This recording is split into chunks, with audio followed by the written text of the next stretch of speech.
In today's news, 2 new cruise companies and 417 calls to the BVI. Fahie and Maynard to forfeit property obtained if convicted. They face up to life in prison.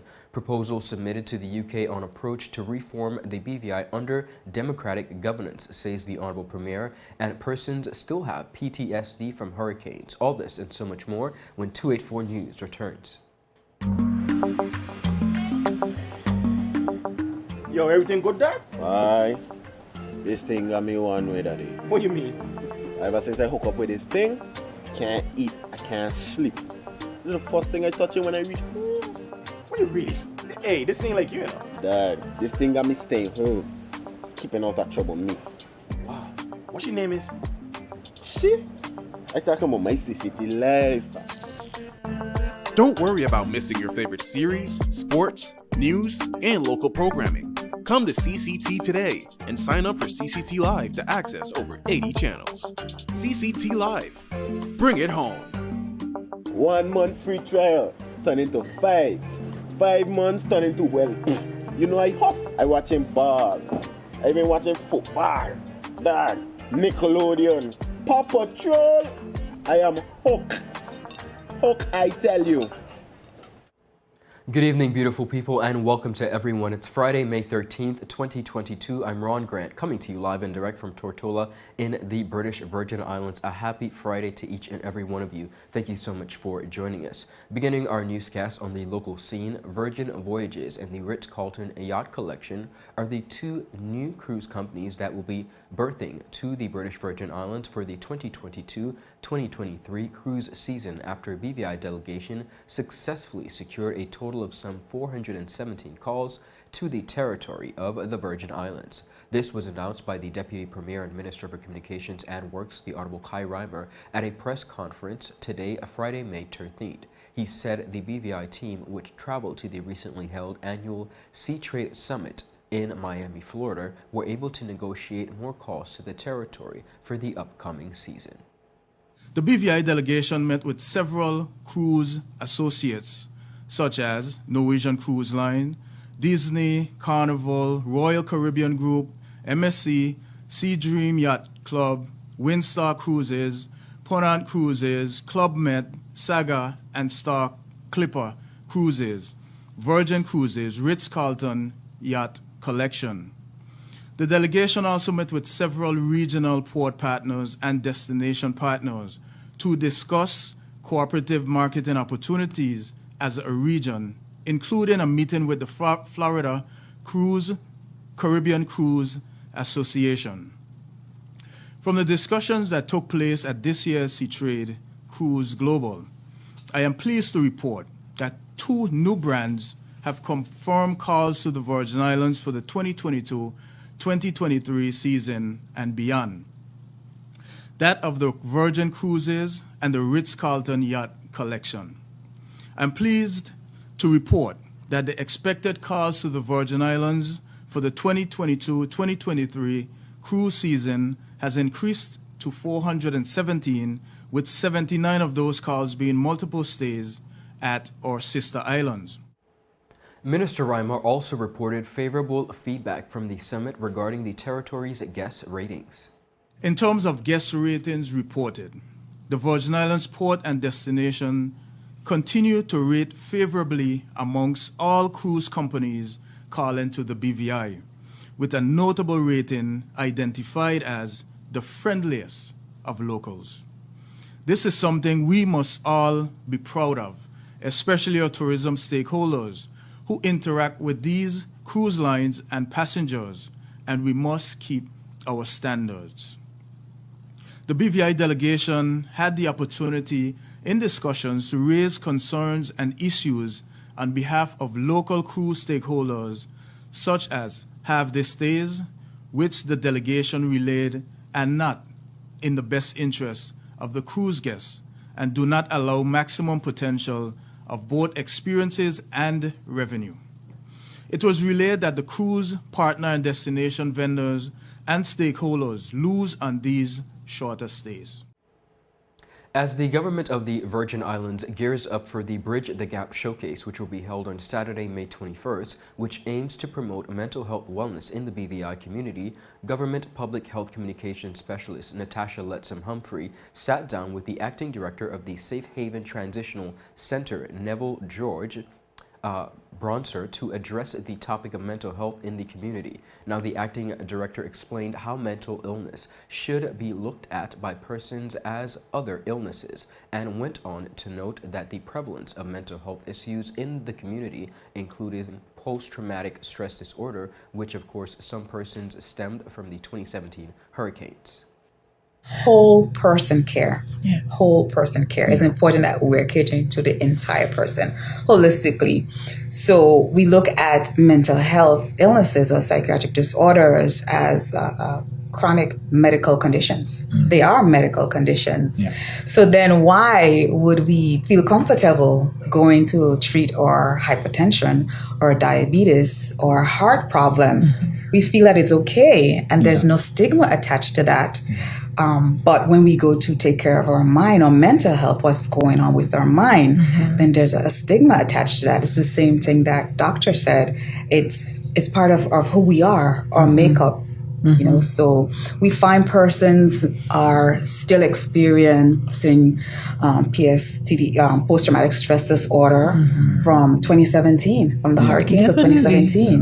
Right now, a lot of persons are experiencing anxiety from what's going on in the economy, war, COVID. A lot of persons are experiencing grief and loss.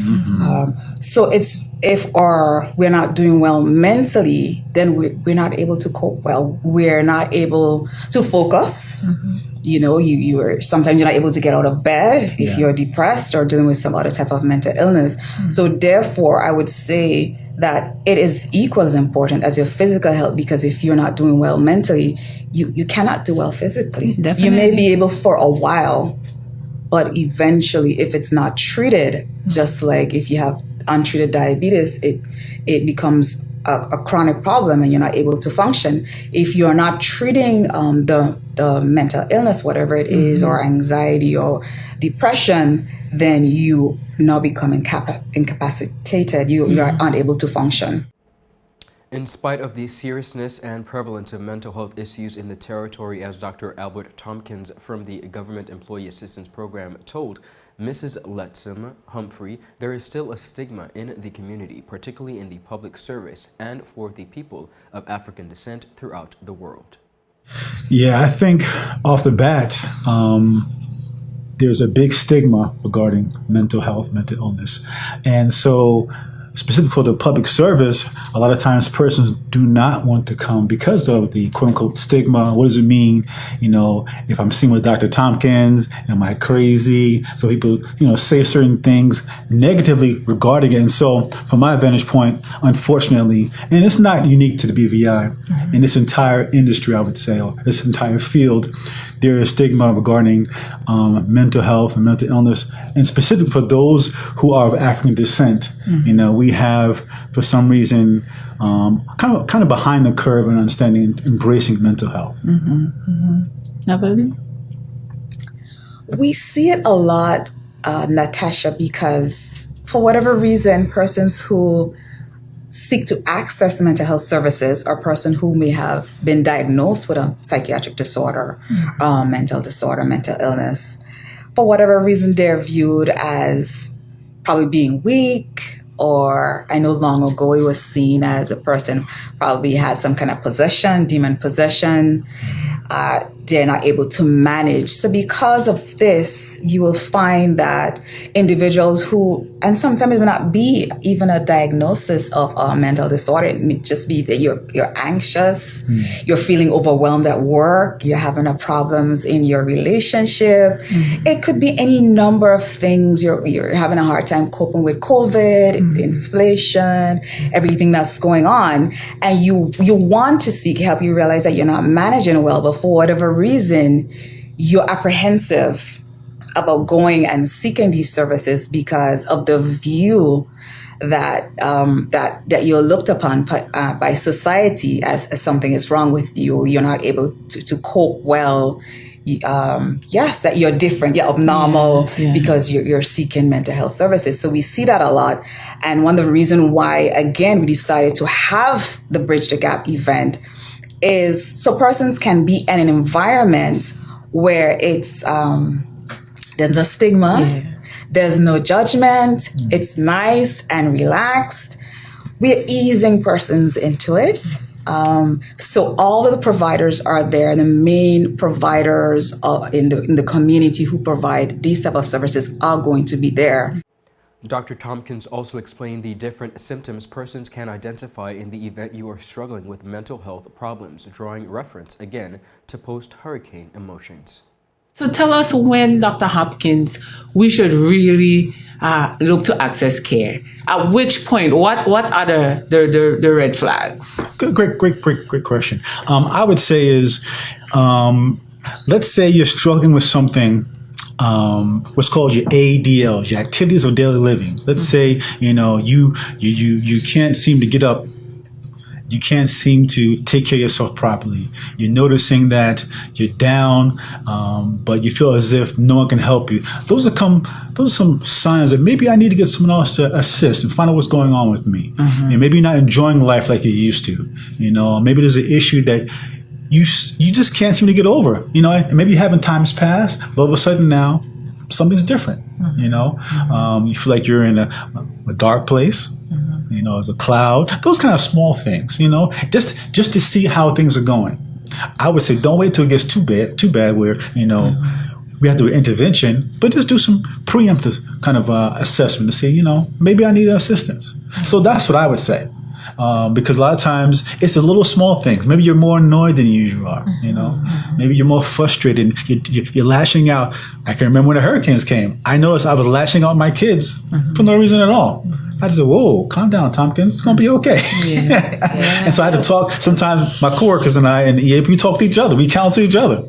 So I think those little small things are indicators that maybe I need some assistance. And then maybe you don't. But why not try now?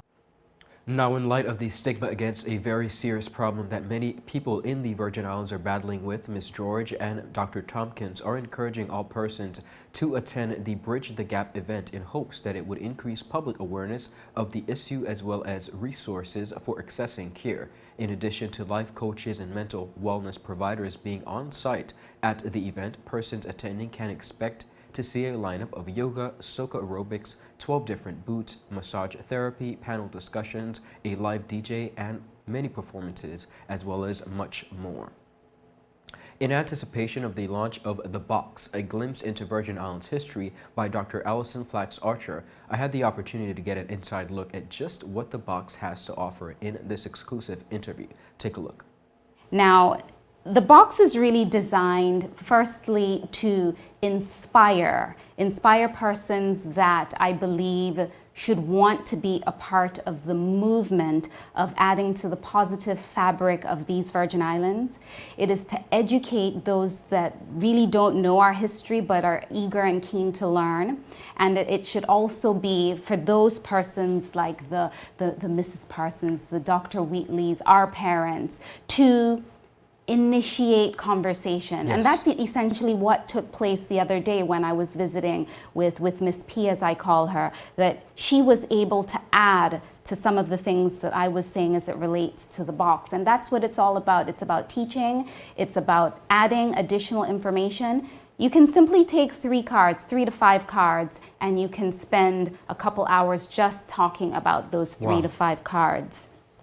I'm actually going to open the box, take it out, so that you can see as you ask another question. Out of the crocus sack or cruda bag, as Ms. P would say. Love the presentation. Yes. Okay, so this is the box. This is the sample box. Well, the box does look like this, but this is the box that I've been carrying around for quite some time. I actually had to hide it from myself because I was super excited, but the shipment took about 7 months to get here due to COVID. So this is the box. Wonderful. Here it is. And you mentioned about the cards. Is this in the form of a game? What can persons expect from the box? Yes, so the box can be played as a game, or it can just be played, or it can be used as table topics to talk about if you're sitting and having a meal, or it can be used as a game. So I've set it up so that it can be used in both ways. Now, I am going to give a sample card. I'll just pull the one that's on the top. This is what the card looks like. Beautiful. Not tons of information, but you will understand once I start reading. So the first question says, what is the name of the program where freed slaves were mandated to work for 45 hours per week of unpaid labor for their former masters? And the answer is apprenticeship. I won't put you on the spot, Ron. Definitely. And then there's a did you know fact. So Okay. this is where persons can add and start talking about it. It says field slaves were required to work for 6 years and house slaves for 4 years after the Emancipation Proclamation in 1834. This requirement was later reduced to 4 years for all slaves. This strange ideology was intended to prepare slaves how to be free. Now, that's a topic in itself because slaves were free before they were captured. So Yes. Lots of information can come out of just that one card, the reasoning why field slaves had to work for 6 years as opposed to the house slaves having to work for 4. This mixed box set is actually, it has politics in there, persons, it has our folklore, it has places. So this is a mixed box set, 1 of 10. I've already started on box 2, and there are 150 cards in here. So Wonderful. much to talk about. Now, viewers, the full interview is, of course, available at 284media.com as well as our Facebook page at 284media, and the box is set to launch next Thursday, May 19th at the Bamboo Shade Lounge at Waterfront Drive beginning at 6 p.m. Up next, proposal submitted to the UK on approach to reform the BVI under democratic governance, says the Honorable Premier, and Fahie and Maynard to forfeit property obtained if convicted. They face up to life in prison. All this when 284 News returns.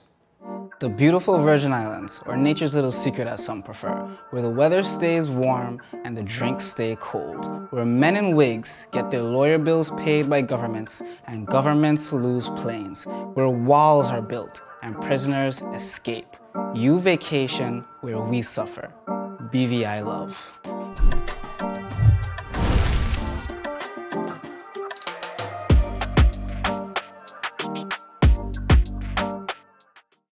You value traditions. You value music.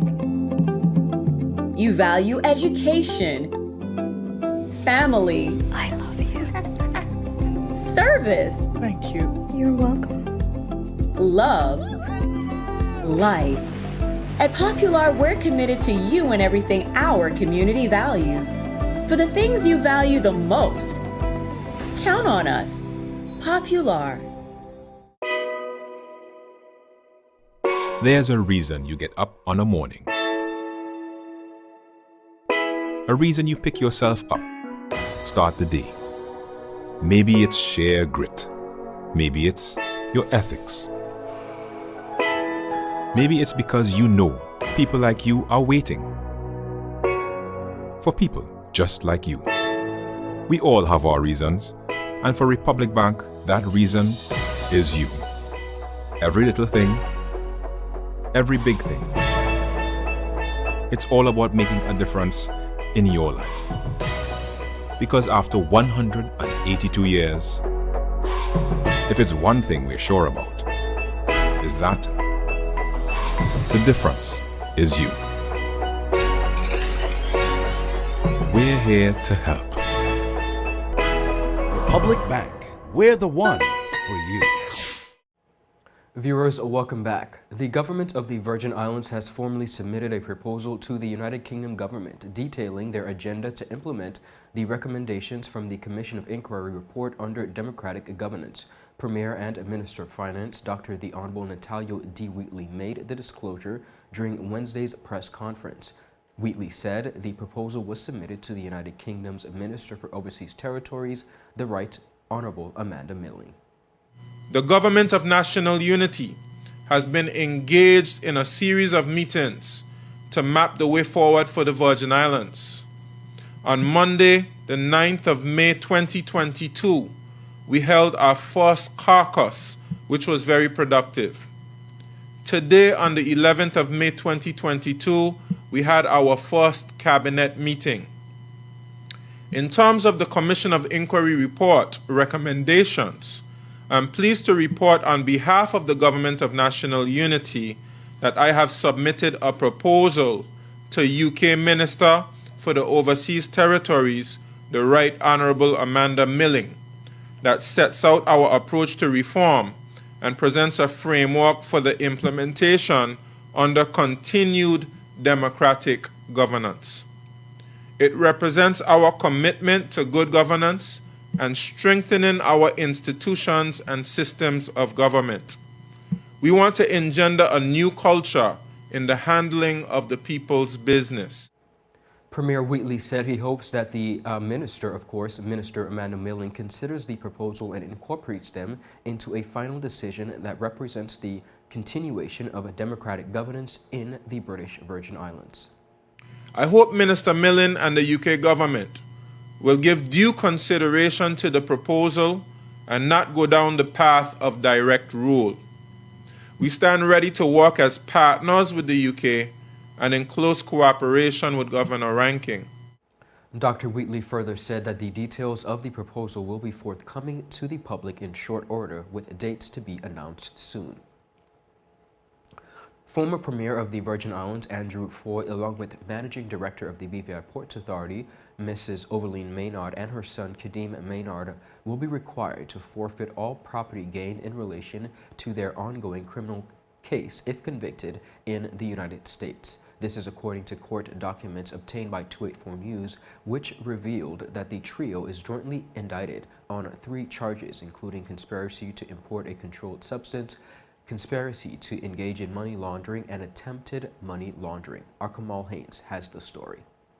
The document said, and I quote, "Upon conviction of a violation of Title 21, United States Code Section 841, 846, 952A, and or 963, as alleged in this indictment, the defendant shall forfeit to the United States any property constituting or derived from any proceeds obtained directly or indirectly as a result of such offense, and any property used or intended to be used in any manner or part to commit or to facilitate the commission of such offense pursuant to Title 21, United States Code Section 853. It added, and I quote, "Upon conviction of a violation or conspiracy to violate Title 18, United States Code Section 1956, as alleged in this indictment, the defendant shall forfeit to the United States any property, real or personal, involved in such offense, and any property traceable to such property pursuant to Title 18 United States Code Section 982A1, end quote. The document further said that if the property which is subject to forfeiture cannot be obtained, then the United States will be, and I quote, entitled to the forfeiture of substitute property pursuant to Title 21 United States Code Section 853P, end quote. Well, this will result if the property which cannot be located has been transferred or sold to or deposited with a third party. 2. Has been placed beyond the jurisdiction of the Florida court. 3. Has been substantially diminished in value. And 4. If the property has been commingled with any property which cannot be divided without difficulty. The documents also reveal that the trio is facing a maximum of life in prison if convicted on the charge of conspiracy to import a controlled substance, and 2 maximum sentences of 20 years each if convicted for conspiracy to engage in money laundering and attempted money laundering. Meanwhile, former Premier Andrew Foy's attorney Theresa Van Vliet has filed a motion to dismiss the prosecutor's appeal on the previously granted corporate bond. Well, Judge Alicia Ortazo-Reyes had granted Foy a $500,000 corporate bond, which was quickly appealed by prosecutors following the ruling. Attorney Van Vliet filed a motion to dismiss the appeal on Tuesday, May 10th, arguing that the prosecutors were taking too long to locate a transcript that is needed for their appeal. She said under the local court rules, Such a transcript should have been obtained within a 48-hour window, stating that her client has now spent an additional 5 days in custody as a result of the prosecutor's slow turnaround time. She said, and I quote, "While we recognize that the failure to comply with the court's rule does not fall at the feet of the government, it is or should be of no moment. Mr. Foy was entitled to have this appeal well along its way by now. Through no fault of his own, that is not the case, and he continues to sit in detention in spite of a finding by a magistrate judge that there are conditions of release which will ensure his appearance." She added, "Given that the 48-hour window almost 4 days passed, Mr. Foy respectively requests that the government's notice of appeal be dismissed or alternatively that the stay of bond be lifted or denied to the extent is sought to be renewed, and that he is permitted to post the bond set by Magistrate Judge Otazo Reyes on May 4th, 2022, end quote. Foy's arraignment is set for Wednesday, May 25th. Reporting for Twit 4 News, I am Kamal Haynes. Thank you, Kamal. Since the announcement of the bombshell COI recommendations, the organization known as We the People VI have banded together via a number of protests and demonstrations. I recently sat down with Mr. Damian Percival from the We the People movement, who addressed the recent events that took place in the Virgin Islands. Take a look. Now, I want to begin, of course, there has been a lot going on in the territory of the Virgin Islands, of course.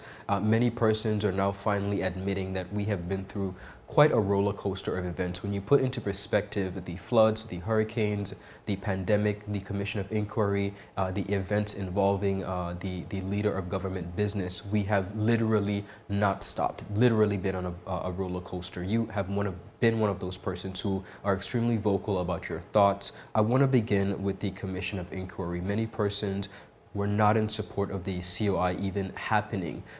Were you one of those persons? Are you in support, or did you agree with having the commission of inquiry conducted in the territory? Well, as someone who's always, I'm in agreement with good governance and the way business is being conducted. As someone who's paid attention over the years, I saw where there was some mishandling of government resources. There was some mishandling of government personnel. So I was welcoming of the Commission of Inquiry once it would have provided us with the necessary answers to questions that persons just had as rumors. You know, a lot of things came out as rumors. You know, I would listen attentively to the House of Assembly, and I didn't think the relative information was being answered. So I did welcome the Commission of Inquiry for an informational perspective to get a lot of the questions I had answered, to get a lot of the information I think the public needs to know and moving from the realm of gossip into fact. Understood. Now, with that being said, the report has been published, some 946 pages with 45 recommendations. What are your thoughts on the findings? Having browsed through the report, it's hard to put into words how very it's not fully damning, but it goes to show that the ball has been dropped by all relative agencies, and I put a lot of blame on the governor's office. I know even though we as a people like to tell the governor stay out of our affairs, but the fact that the report is some 940 something pages, and when you read through it, it just speaks to where there was a lack of good governance. It's very troubling, you know, but I don't want to make it seem like it's all bad. It speaks to some good that was done. But there's one constant message in the report where the commissioner stated, in his opinion, the people of the territory deserve better when it comes to leadership and governance. Viewers, of course, if you miss the full interview and you want to catch it, be sure to tune into all our platforms where it is available. That is all our news for today. Be sure to check us out on our platforms at 284media.com, as well as YouTube, Instagram, and Twitter. Reporting for 284 News, I'm Ron Grant. Have a happy Friday and a beautiful rest of the weekend. Do enjoy, and we'll see you on Monday. Bye-bye. How may I assist you? Yes. You want top of power? You want top of power? Top up power. Join the prepaid party with CCT and enjoy more affordable data plans, more top-up promotions, more savings with hero bundles, and more value for your money each and every Tuesday with Top Up Turn Up Tuesday. Visit a CCT store today or anywhere CCT Top Up is sold and top up your phone. 5, 10, 15, 20, 25, 30. You want top up power?